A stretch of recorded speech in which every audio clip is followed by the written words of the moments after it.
It's funny that you should say that. You know who else thinks different? The American Medical Association, the American Psychological Association, the American Psychiatric Association, the American Academy of Pediatrics, the Centers for Disease Control, the World Health Organization, the World Professional Association for Transgender Health. Literally all of the professionals working in the field who've spent decades apiece, their whole careers in many cases, studying trans folks and trans healthcare and trans mental health disagree with you.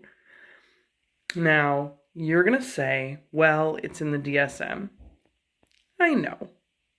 If you look closely, what you'll see in the DSM-5, which is the most recent version, by the way, if you're not familiar, is gender dysphoria.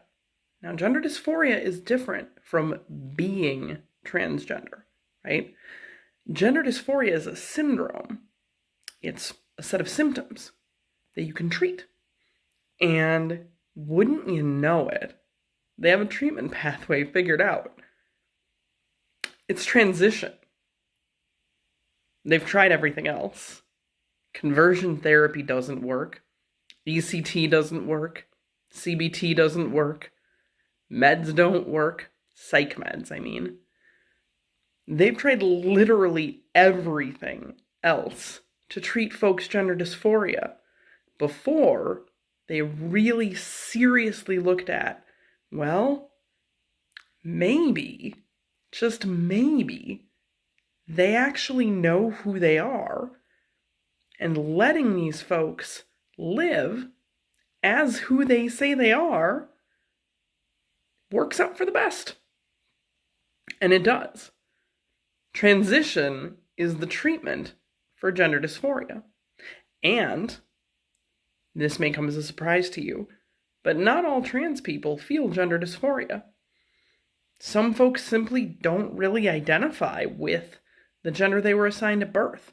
And while it may not cause them to suffer terribly to be associated with that gender, it doesn't really feel quite right.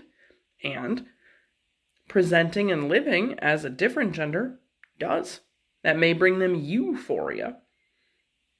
There's nothing in the DSM about that, my friend. It's not a mental illness.